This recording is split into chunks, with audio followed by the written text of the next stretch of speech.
Hey everyone, welcome back to Crypto Cash. Thank you so much again for joining me here, and welcome aboard to our new community members here. We got a handful of new subscribers. What is it? 52 total from yesterday's video. So this is excellent stuff. Thank you again so much for the awesome vote of confidence. Be sure to hit the like button, comment below if you get a chance. Deeply appreciate that. And obviously, once again, welcome aboard. Hope you can learn as much as you possibly can. That's the whole point of this. Isn't to give you the answers, it's to explain why I take the trades that I take, and more specifically, the reasons behind it. So if you're part of our Discord community, you'll know that I have trade alerts kind of explaining the trades that we take. We took an XRP long and a Solana long yesterday. Solana is almost at take profit. Bitcoin is doing well here at this point. And XRP, we hit a good 25% there. So awesome stuff. We're going to focus on order blocks as well as Bitcoin altcoin dominance, kind of the combination of the two. CME gaps that are forming here on the weekend, which they're soon to close. We'll explain more so about that. And obviously the macro perspective, but more specifically, the liquidation data that's very telling. In other words, if you saw my video from yesterday, you'll know why we took the longs that we took, because there was an imbalance in liquidation. Generally speaking, those are very good signs to pay attention to when you trade. So that and much more, be sure to stick around. Let's take a closer look. All right, folks, before we jump into the back-end juicy liquidation data, I'd like to just quickly touch on some polls from yesterday and just kind of give you some perspective as to what people were thinking. Crypto YouTube is thinking that altcoins this weekend will see a slow bleed, which is relatively true. Anything outside of the large market cap coins took a pretty big hit. We're going to look at that with liquidation. It's pretty easy to identify. But if we compare that with crypto Twitter, as per usual, always a bit different. YouTube seems to be very bearish, probably because of all the other YouTube idiots that are talking about the price collapsing to the 90K range, which is a very low probability, but it could still happen. I get it, but we gotta work with the data that we have here, and all the data so far tells us we got a ton of support below the price. All that said, though, the crypto Twitter pretty much said we're going to see a nothing burger this weekend. I guess it was too generic of a question to really get a specific definitive answer, but the concept remains the same here. Crypto YouTube, generally bearish. Crypto Twitter, neutral to bullish. Just in the overall sense of when I send polls out, it seems to be the case. So I guess that just emphasizes the fact that you should probably be careful in who you trust, because generally speaking, crypto Twitter seems to be less biased than crypto YouTube. Right now, I think most people on YouTube, from what I hear from my community, they're all just kind of piggybacking off the other person. And I don't know anything about what's going on in social media, so that's just me personally. So I prefer to stay disconnected, so I have an unsolicited, unbiased approach here. Anyways, I hope you find benefit in that. All that being said, when we look at the order blocks here, this is a weekend, so we're not going to see significantly large chunks. I mean, there's still some pretty big buy orders. We got 7 Bitcoin, 9 Bitcoin over here, essentially just being bought and sold at any given time. Those are millions of dollars, right? But when we look at the overall sense here, it's pretty tight margins. We're only about $200 above and below with these significantly large buy and sell orders. So it just kind of implies there's not a lot of market makers or a ton of volume on the this being a weekend. That's the general concept. So all that being said, if we take a look here at the market dominance here for altcoins. So bottom right is total altcoins. Top right is stablecoin, top left Bitcoin, bottom left ETH. So we can see pretty obvious here that money's flowing away from Ethereum and altcoins and moving into Bitcoin. While Bitcoin dominance is not increasing, we see this ratio of how altcoins are essentially moving sideways and up with Bitcoin right now, and we're seeing that 1-to-1 ratio in a lot of ways. Okay, so truth is there's a lot of money flowing into stablecoin, so that's that dry powder, and the general concept here is just it's like that global M2 where there's like a lot of money available. With this amount of money being available, it implies that alt season is more likely to occur, or just in general, we remain above that $1.5 billion crypto market cap for total altcoin dominance. So that's something that's very relevant. We can touch on that here soon. This is currently a left to right, Bitcoin, Ethereum, Solana. These are the CME futures effectively for these coins, basically just telling us that Bitcoin and Solana are creating gaps where Ethereum's really close to break even. Okay, so general consensus there is that if the price continues higher up, we may see a quick wick down sometime tonight or tomorrow to fill those gaps. It can happen at any given time, but those are areas in which they're generally going to be they're almost always going to be filled. Like CME gaps get filled like 95 to like 98% of the time. Anyways, this is a weekly time frame here. If we kind of recognize the weekly, I just want to touch on the fact that even though we haven't truly closed yet, we're 6 hours away. So if we do close above this rough estimate of 109,000, then we'd be holding above our local support. And what we're looking for this upcoming week is, of course, a closure above our previous low, which is 116,000, just to kind of give us our perspective there. Or rather, that was more like a previous high, but it was the highest point for that red candle. Okay, so the concept remains the same. Reclaiming 115 roughly is going to be a good catalyst to get us to move forward and up. If we stay below that, it may be a different story altogether. Looking here at the liquidation map, some people prefer this map, so I like to use it. It is a little more transparent. In other words, from the last 24 hours, we can see there's a big chunk of liquidation at 110.5 and the same thing at 108.3. Which one is closer? We're slightly closer to 110.5, and that's kind of where we're at there. In fact, I got to refresh. This actually is much closer now because this was a little earlier when I pulled this up. So the concept remains the same. 110.5 rather is that current area of liquidation, the upside, therefore reinforcing continuation higher here. When we look at the macro perspective as well, there are some pretty large amount of longs here just below the price. But generally speaking, 108.5 I think is a distinct probability. That may already have happened by the time you watch this video, honestly. But needless to say, once those areas are swept, oftentimes the price can turn around. We've already identified previously 111 to 113,000 is that resistance range for Bitcoin. Now, take a look here at liquidation. This is something that's super important that I like to look at.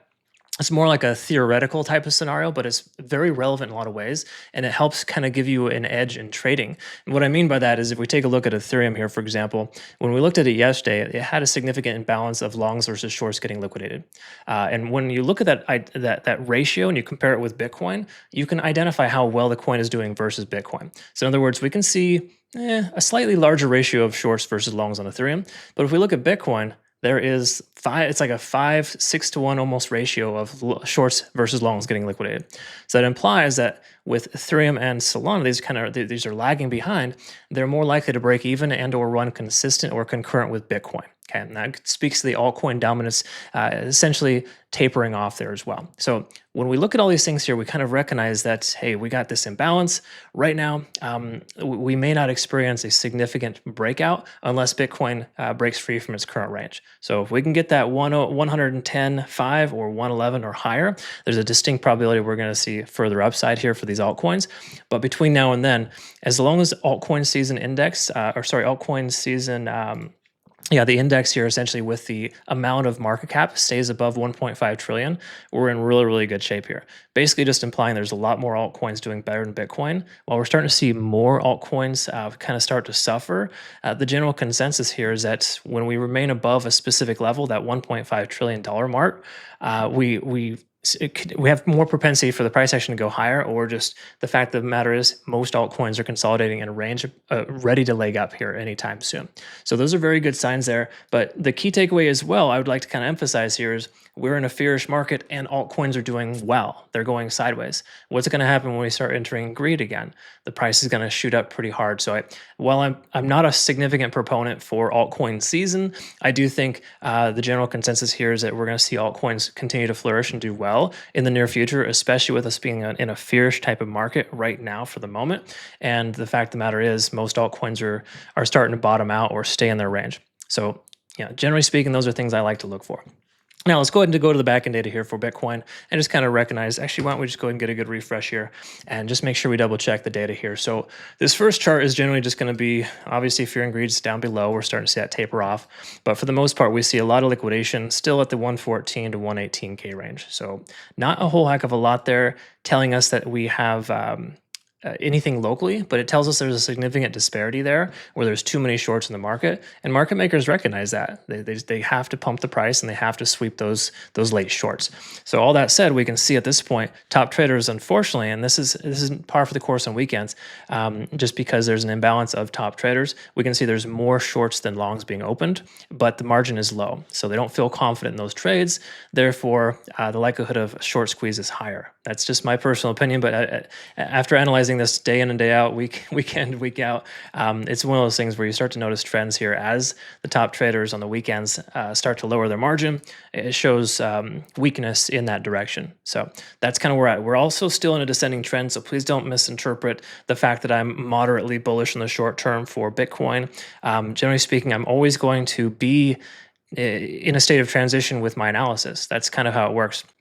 And oftentimes you will see that happen just in general with analytics. You have to kind of you have to go with the flow, okay? What I'm getting at here is that the flow right now is tentatively up because we've been down for a little while and it's been a fairly well range bound weekend. So generally ranges are broken in either direction and they typically continue to run once they are broken in that way. Okay, let's go ahead and clarify this here too, because some folks are not quite sure about this, but I wanted to clarify 110 to 113,000 is that area of open interest locally. That's actually a very good sign in a lot of ways because the open interest ranges act like magnets because obviously those are where open orders haven't been filled or some need to be closed. So the truth is you generally see the price move towards those levels. We're close to 111. That's probably the likely next target for Bitcoin.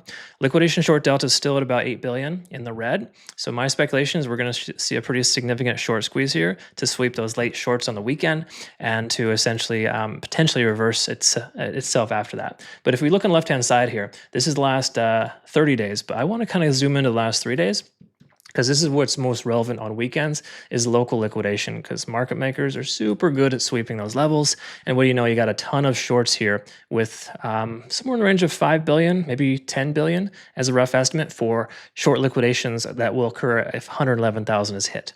We're getting close to that range. There's a distinct probability we're going to see that breakout towards that level. My guess is a quick wick up to 111 back down, but once more, that's only based or solely based on the short-term trend that we have right now.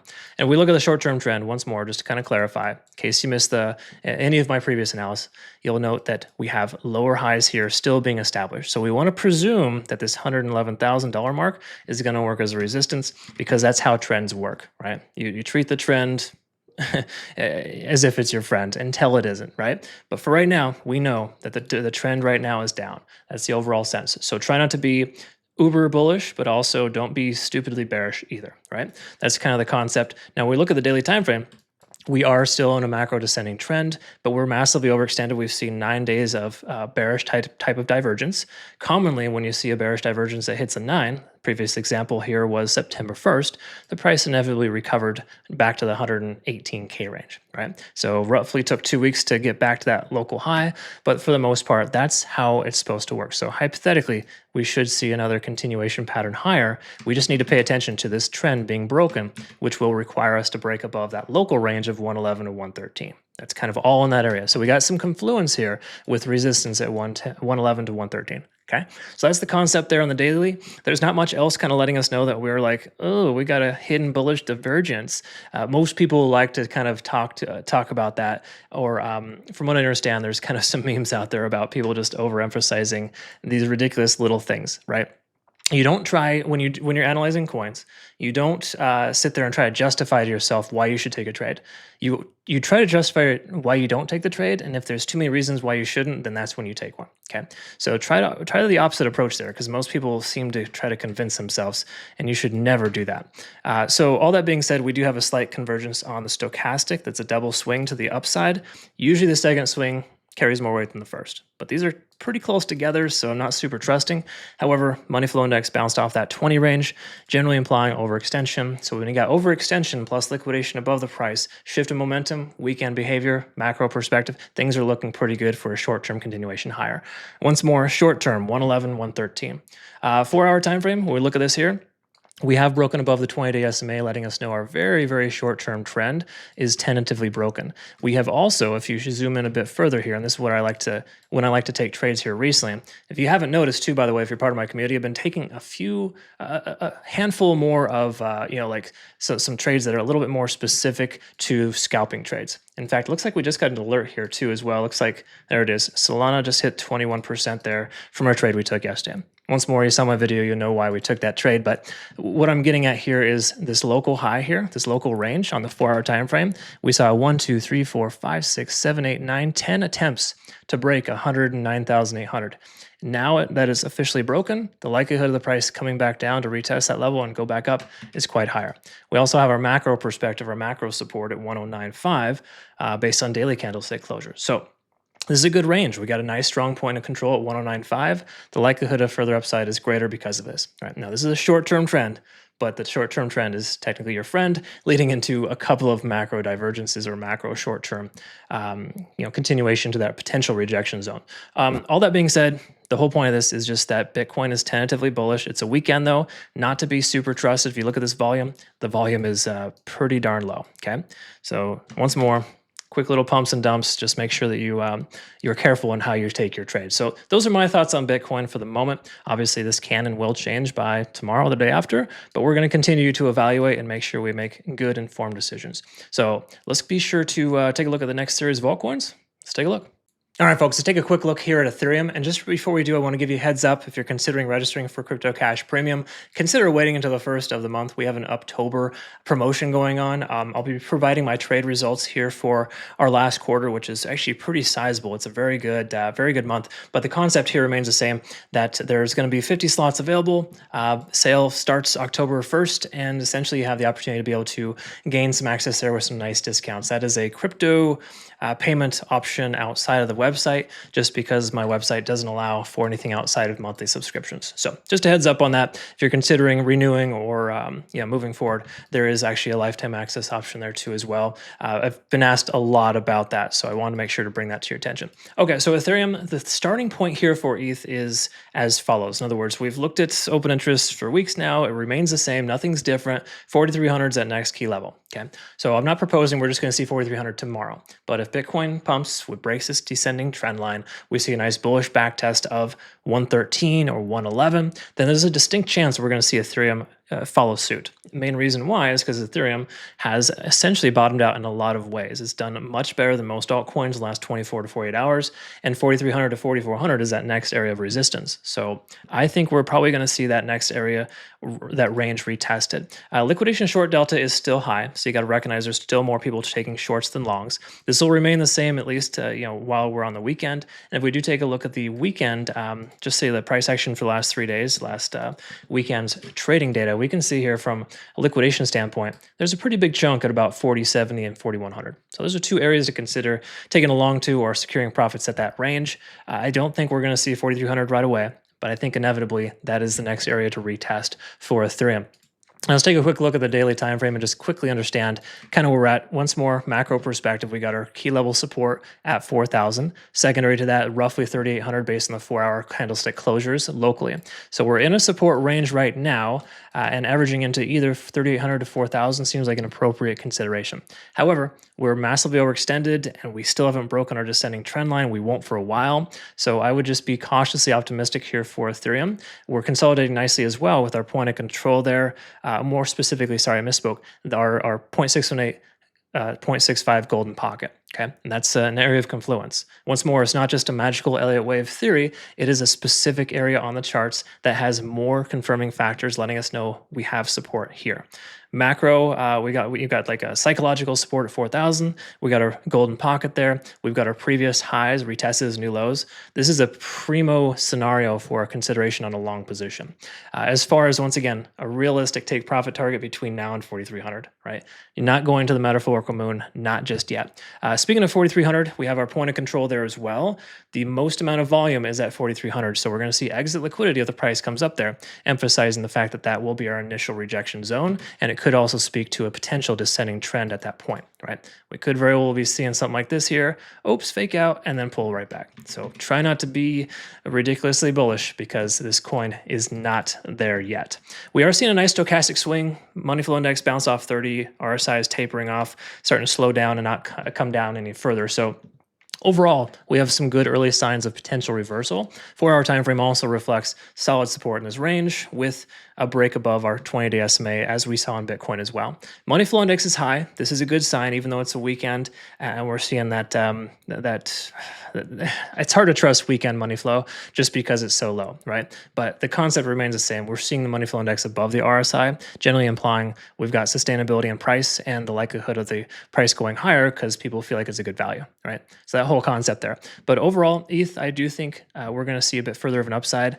We do have a good little breakout potential pattern here as well with a short-term flag. A lot of reasons why I think we're going to go a bit higher here for this coin. All right, so good stuff there. Now let's go and take a look here next at Solana. And once more, quick congrats to our committee here for some awesome profits on our Solana long from yesterday. If you don't know why we took that trade, just reference our trade alerts. You'll know specifically. I always explain why we take the trades. You're not just going to be trading in the blind when you take trades with me, okay? You always understand specific areas of confluence and, more importantly, the why behind trading, not just a random signal sent like most people probably do. At least that's what I hear from my community. That said, Solana, 30-day look back here for open interest, seeing some accumulation once more. 210 is that area.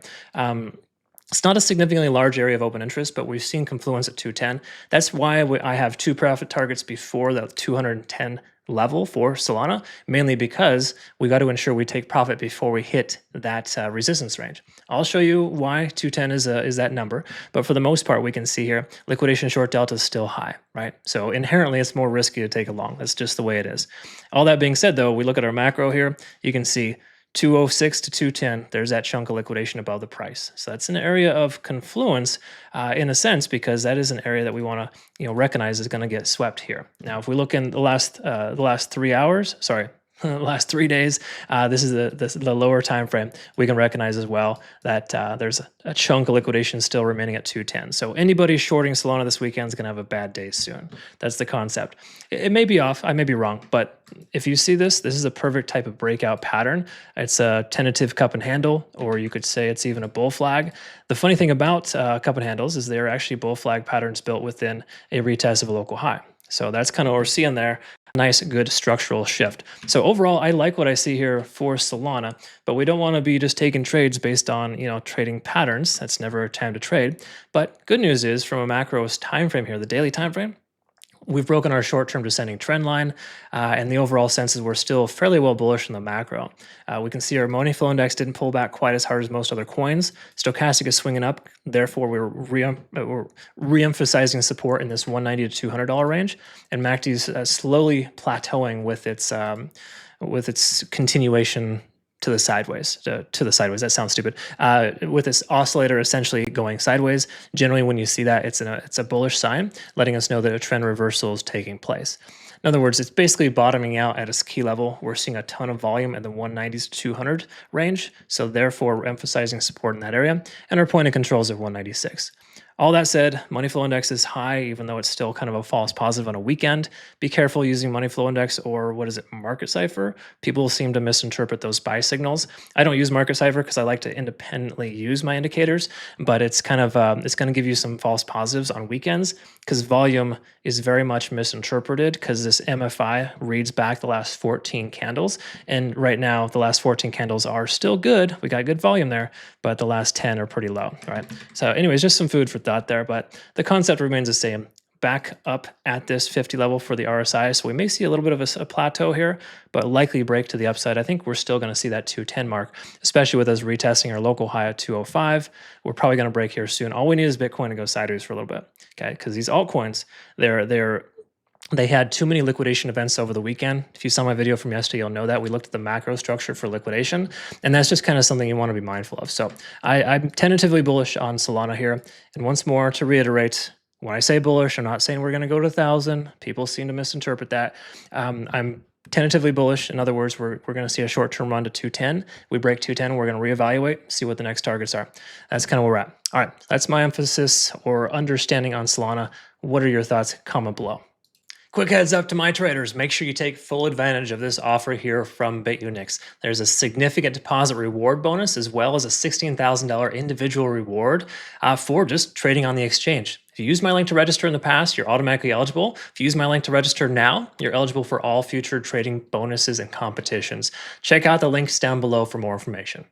Let's go ahead and move on to SUI, see what's going on here. And fairly well underwhelming based on just the simple fact that this local or this recent retracement is a lot more significant than most other coins. Okay, so I don't like trading SUI in these kind of ranges when it has these super strong pullbacks. It does tend to be more of a 2x the downside than Bitcoin versus other larger market cap coins. So I don't truly trust SUI, and honestly, if I got what I wanted, I would get in between $2.90 and what I think $3. It was my tentative consideration for long. I don't care if I miss that boat, honestly. It's too high of a risk right now. All that being said, 340, 350, and 360, local areas of open interest, basically resistance, but also likely to pull the price towards that level. Liquidation short delta is still remaining high. In fact, it's increasing as the price goes down. And this is the thing that concerns me the most. Most other coins have swept all of their macro liquidation. SUI has just tons of it, okay? So, and this just kind of speaks to the traders that trade this coin. No offense to them, but majority of them are kind of like YOLOs, if you will. They like to trade and kind of not really think twice about it. So for the most part, we're seeing a significant amount of, liquidation to the downside, therefore too high of risk. This coin, unfortunately, carries higher risk because of its traders. And market makers know that. That's why it has such large liquidity sweeps. So all that being said, I don't trust that. But short term could tell us a different story. We may actually see a short-term run to the upside. And this does speak to that, right? So don't get it twisted just because I feel like we're probably going to pull back and we are probably more likely to hit the 325 to 330 range first. So once more, pending Bitcoin doesn't take a nosedive, we're in pretty good shape to see that. But if you look at if you kind of compare these two together, let's do this here. Let's compare these two coins together. And just to give you some perspective on SUI. On the right-hand side, that is the 1 hour time frame. Left-hand side is 1 hour time frame for Bitcoin. Do you see a problem here? The price action for SUI pulls back way harder than it should. And it pumps with Bitcoin, but it's also 2x to the downside. So that's not something you want to trust, right? It's like a dog that bites you, and you can't not trust them to not bite you again, all right? That's a terrible analogy because what I just went through with my dog and my son, but it still resonates, right? It kind of gets the point across.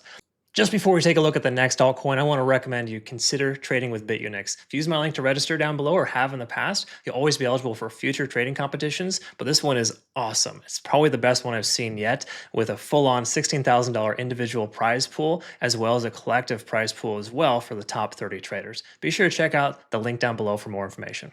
All that being said, let's take a quick look here at XRP next and kind of see where we're at. So looking at XRP, this coin has, once more, a lot of resistance at 290 to 303.